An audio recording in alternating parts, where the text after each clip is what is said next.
When we think of someone who has it all, usually we think of great career, perfect family, and love life. But what about the emotional clutters from the endless commitments and certain relationships that come with this? Because there is a difference between having it all and being everything to everyone. As a high potential person, you naturally hold yourself to high standards. But the problem with that is that you can end up doing so in a way that can severely hinder your growth as a person. It's easy to overlook how these small details can weigh us down. And I've been there, holding on to goals, promises, and relationships that no longer fit my life or my vision, and I was struggling to let go without feeling guilty to be what. Your network is your network, but when you constantly say yes for the sake of relationship, you slowly disconnect from your role as a visionary and you become a performer. This is one of the most common problems I can see in my clients. And in this video, we were talking about the mindset shift that can completely change the things for you and can help you make rapid progress just by shifting the way how you view the things that you're already doing. And if you are new here, hi, I'm Szabina, Burnout and Leadership Coach, and I'm helping female founders and leaders transform burnout into their leadership advantage. And I'm going to walk you through today the 2 roadmaps that can keep you stuck, and with that awareness, the 5 steps that you can take to create a lasting change. So let's dive in. Many women struggle with setting boundaries, either because they are afraid of damaging their relationships or damaging their reputation. And the roadmaps I mentioned are tied to our perceptions, and the difference between the two comes from who controls the narrative and how we respond to them. The first roadmap is navigated by the perception of others. So first, let me ask you a few questions. How often do you find yourself roped into commitments, projects, or even romantic dates that you have no interest in? How often are you letting others win arguments because you are unable to express how you feel? Because there is a saying, if something is not 100% yes, then it's 100% no, yet you hesitate. So let's try this. If it's difficult to say no, why would you say yes to it? We often hold out on things not because they are right for us, but because of fear or guilt. We resist change even when part of us knows that this is what we need. And why? Because even the most draining situations can still meet a hidden need: approval, safety, or a sense of identity. And that makes it hard to let go. Maybe you've been trying to live up to your own expectations or the ones that others placed on you. But when you lose sight of yourself in the process, you risk letting someone else's narrative dictate your reality. So ask yourself the question, that voice that's telling you to push harder, is it your intuition speaking, or is it an echo of someone else's expectations? Believe me when I say the fastest path to burnout, filled with bitterness and resentment, is to overinvest in your entire identity into something that is hard to maintain.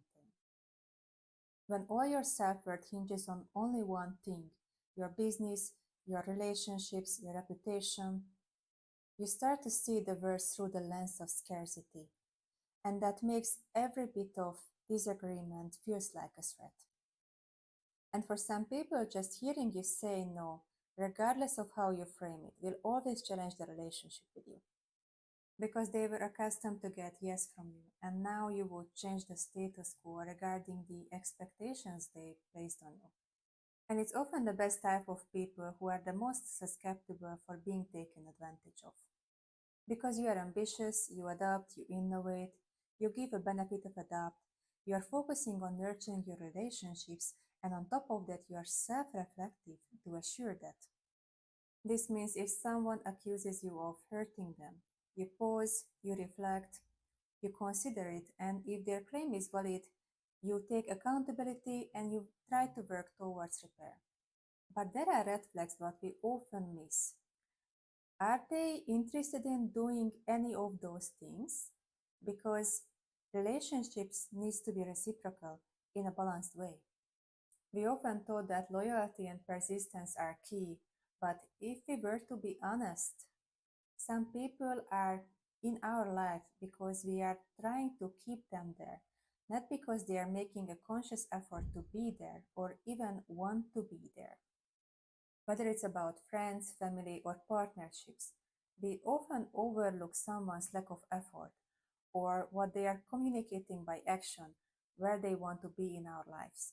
And because you're always willing to make a bid for connection, reaching out, checking in, keeping them updated, or updating them, it seems as though you have a reciprocal relationship. But if you were stand still and wait for the person to show you, you would probably realize that something is off. And the biggest challenge comes from our ambivalent relationships. When you spend time with them and you are wondering, am I having fun? Or they are supporting me? Do I feel connected or safe? And after meeting them, you can't remember what you were talking about, but you notice that you feel drained or maybe even empty. And when you say no in these relationships, it's almost like a positional bargaining.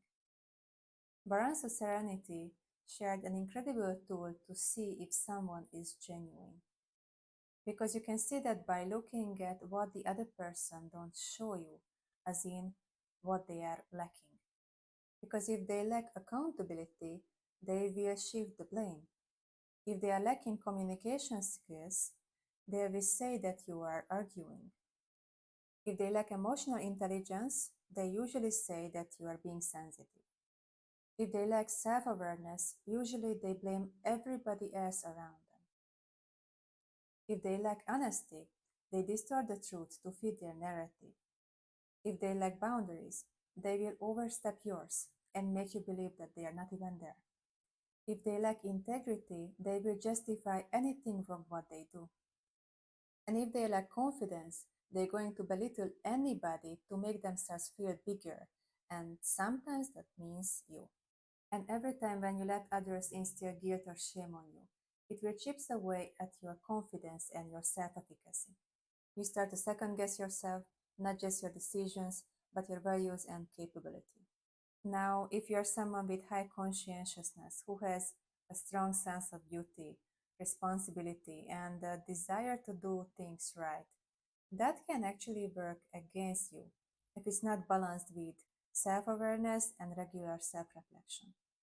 And this isn't just about taking on too much, it's also about how we interpret others.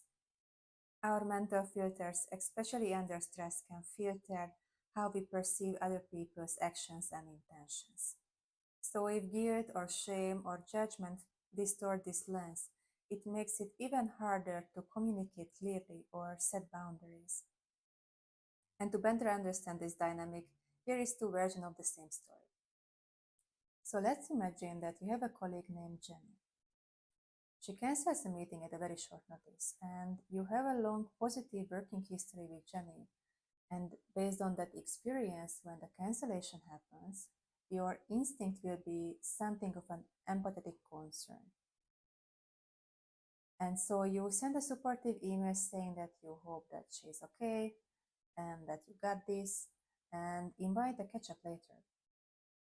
And Jenny deeply appreciates your reaction and understanding, and which then reaffirms your initial good belief about her. Now let's see this in the opposite way. Let's say that you don't like Jenny, and when she cancels the meeting in last minute, you view this through your negative lens and begin to judge, saying how unreliable and bad team player Jenny is. And let's say you rolled your eyes and text back with one word, fine.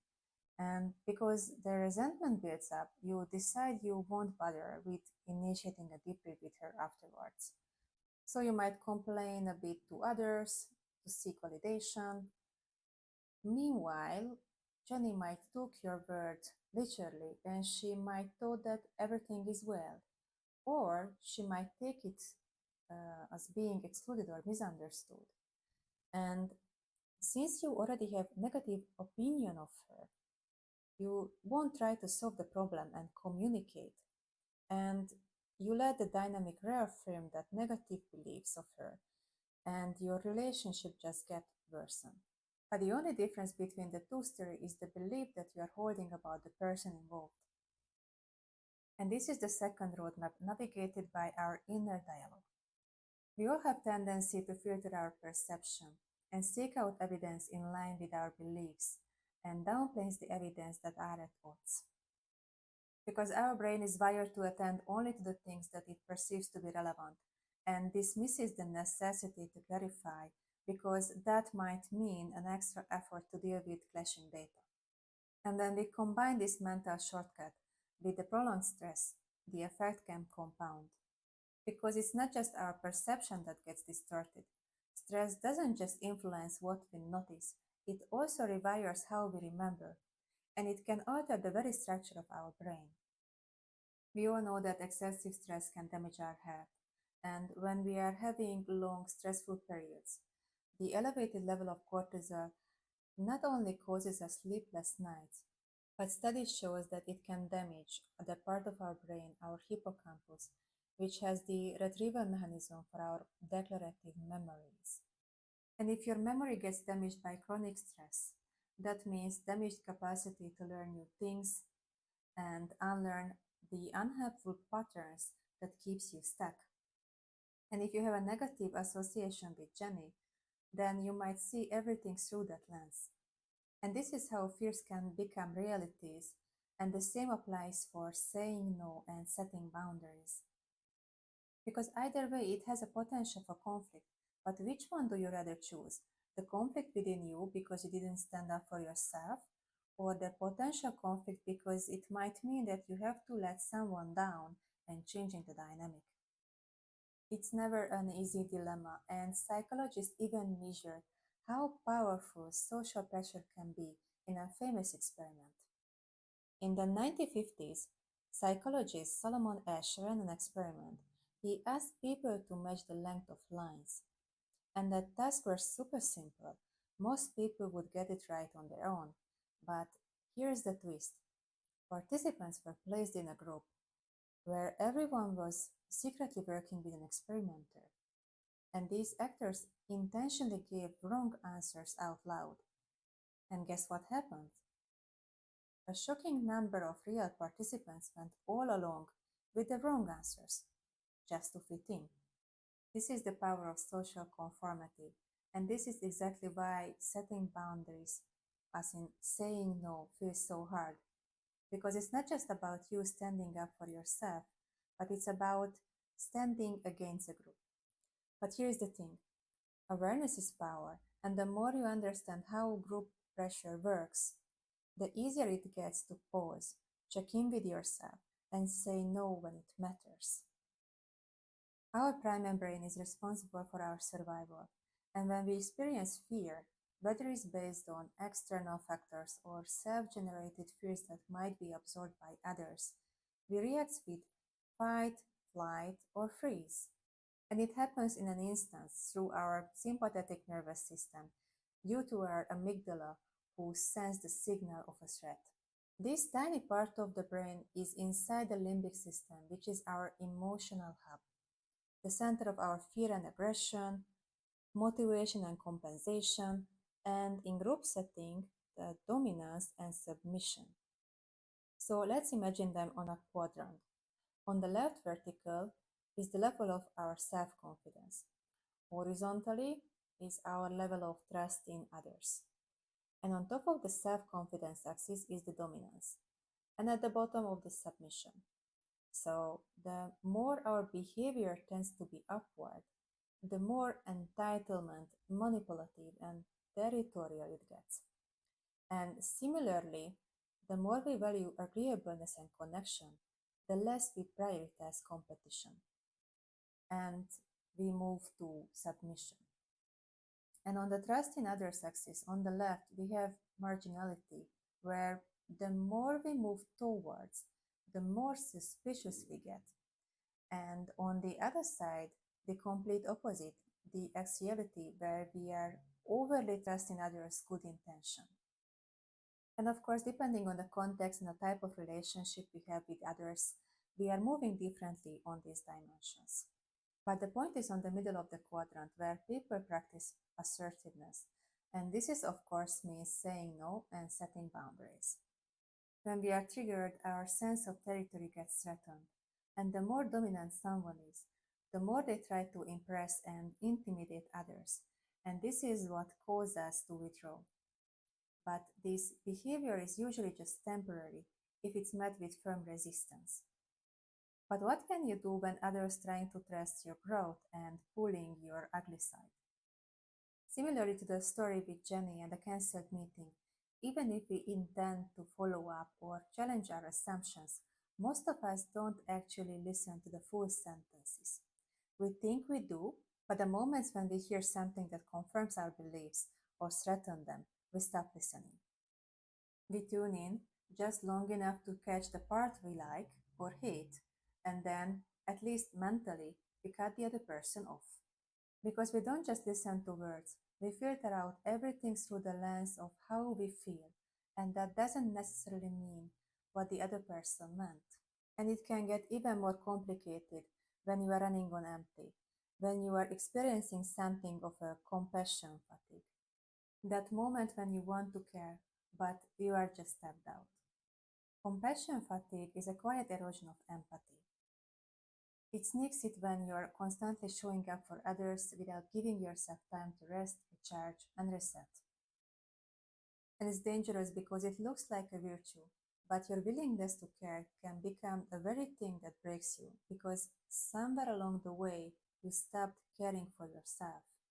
And over time, that exhaustion builds into irritability, resentment, and eventually conflict, not just with others, but within yourself.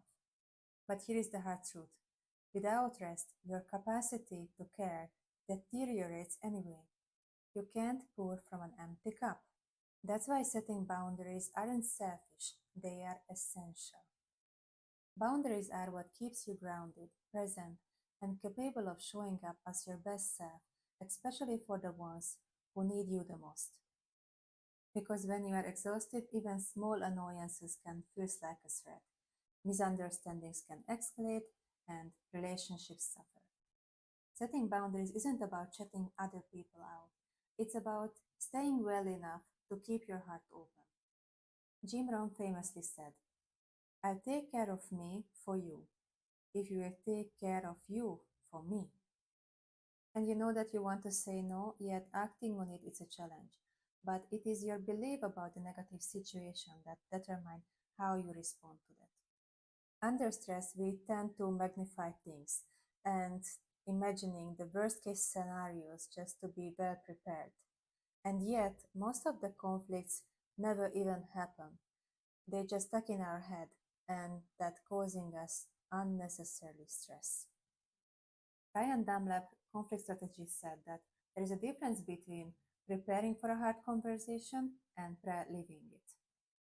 Preparation builds our confidence, but living out a disaster in our head repeatedly only kills that, and many of us doing that without even realizing that. What we often miss is that we're supposed to rehearse the plan, yet we are rehearsing the pain, and that makes us talk ourselves out and avoid taking action altogether. But changing what's not working on your favor begins by the conscious choice to be done with the status quo. And it's hard because your ego wants to keep searching for the problem that it's not there, because letting go of the past means moving forward into an uncharted territory, and that's scary. Your old identity can pull you back and sabotage you by recreating the familiar. James Clear, the author of Atomic Habit, recently shared the quote: the more control you have over your attention, the more control you have over your future. And it starts with having enough courage to protect your time. And it's so easy to say yes. We want to be agreeable, helpful, light, but this is how time disappears and attention becomes fragmented. Not in big chunks, but in 1,000 small concessions. It's not your responsibility to be a hero for everyone, but it is your responsibility to show up fully for yourself. As trial lawyer Jefferson Fisher puts it, yes to empathy, no to enabling. You can't always choose what challenges come your way, but you can always choose how you respond to them. And even more powerfully, what kind of response formed in the first place. I've put together 5 powerful steps that if you follow, I guarantee that you will see real shifts in your relationship dynamics. The first starts with self-awareness. And one of the most accessible ways to build self-awareness is using tools like personality assessments. Now, I'm not talking about putting yourself into a box. I'm talking about getting a mirror, a clear, structured reflection of your patterns, tendencies, and motivations. These tools can show you what drives you, what drains you, what inspires you. Because let's be honest, sometimes the real problem isn't what we think it is. It is what's hiding underneath the surface. And a good assessment can reveal the story behind the story. Now you have many options to choose from, but if you ask me, you might want to check Principles You out. Created by Real Dario and a team of psychologists, Principles You is a comprehensive, structured assessment designed to help you understand your personality, values, and work preferences across dozens of dimensions. It's rooted in research from several major psychological models and goes beyond surface level traits. It helps you discover how you make decisions, handle disagreements, and function in a team. It even offers a tools to compare your results with others, so you can identify potential friction or synergy in relationships or partnerships. And what's especially helpful about Principles You is that it balances individual insights with interpersonal context. And it doesn't just tell you who you are, it helps you understand how you show up in group dynamics, leadership conflicts, and collaboration. It's like getting a 360-degree mirror, which is showing you your strengths and your blind spots and giving you a language to work with them, not against them. And the best part that it's accessible for free, including the comparison. So if you would like to learn more about that, the link is in the description. So we all have different characters, strengths, and skill set, but as a team, you need to offset each other in a balanced way. So the second step is clarifying the conditions. So if you want to set healthy boundaries, especially when you want to say tough things like no, you have to create an environment that helps you feel safe to do so. So ask yourself this question: what do I need in order to feel safe enough to speak up honestly? And just as importantly, how can I normalize the same safety in my relationships so that tough conversations don't feel like personal threats, but acts of respect and clarity? Here is the truth. When you are scared to make a decision, it is often not about the decision itself, but about the discomfort that comes with uncertainty.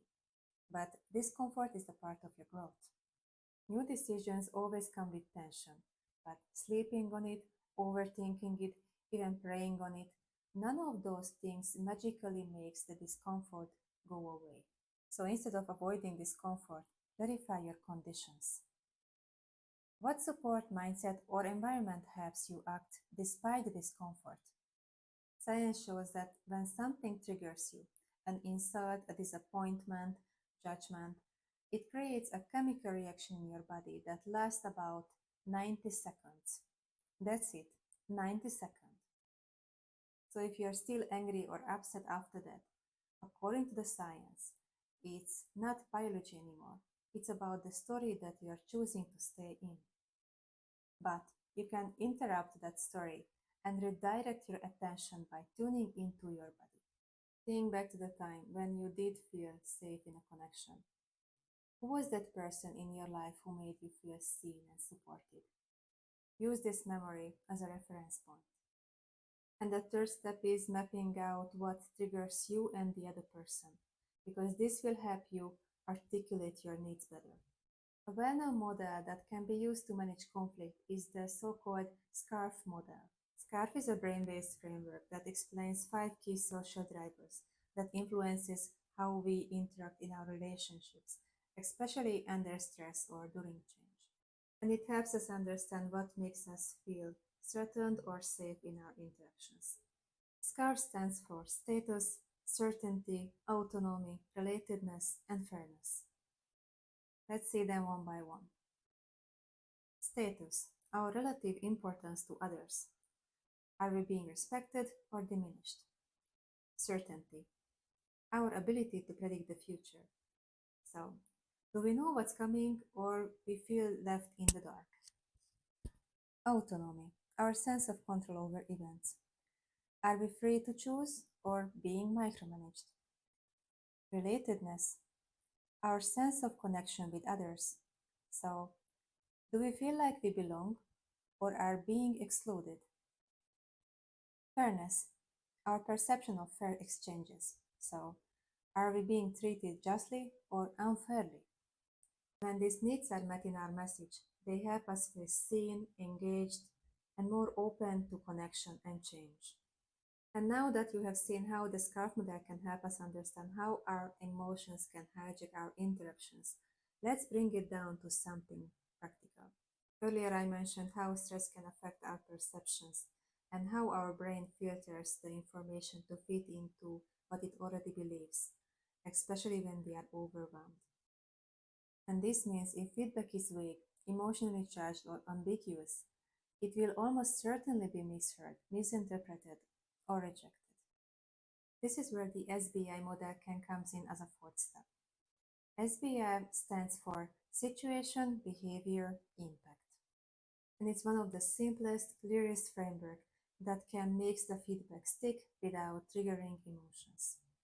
So here is how it works. Situation. Start with specific context.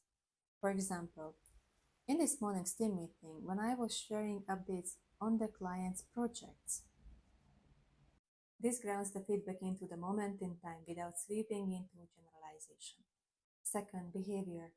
Describe what the person actually did, not what you think they meant, not their attitude, just the observable action. For example, you spoke over me before I could finish my sentence while I was presenting. And third, impact, where you share how that behavior affected you. This brings awareness without blame. So, for instance, you might say, it threw me off and it made it hard to get my point across, and I felt like my role in the project wasn't being respected. So, situation, behavior, impact. And then you can add the SCARF model. I know you care deeply about moving things forward, and I want to collaborate effectively too. So, moving forward, I would appreciate space to complete my thoughts before you jump in. That helps me feel like my input has value. So when you're giving feedback or setting boundaries, the SBI framework can give you the structure and the SCARF will give you the safety. And the final step is the positive mental rehearsing, where you will visualize the situations. So ask yourself the following questions. What would success look like here? How do you want to feel at the end of the conversation? And how do you want them to feel? You can train your brain with repetition and focus the attention, so calm boundary setting can become a default mode, because this is how neuroplasticity works. When it comes to changing dynamics or changing your life, you don't have to go for extremes. The only thing what you need to focus is to do the things what you said you're going to do, and you make sure that you follow through your word to yourself. And this is the highest act of self-love, when you are saying that I love myself too much to let myself down, and I will do what I need to do to create the life I want, and I will follow through for me because I am worthy of that. So if you've been trying to hold it all together, staying quiet, saying yes to everything, and over-delivering just to keep the peace, remember this. You don't need to prove your worth by carrying more than you were meant to. And boundaries are not walls, they are bridges to the healthier version of you. You set them so you can stay close to what matters without losing yourself. You don't need to be everything for everyone, but you need to be real for yourself, and that's more than enough.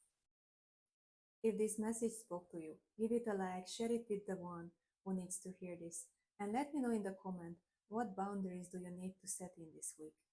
And if you are ready to stop burning out, trying to look fine, subscribe to this channel and see you in the next one.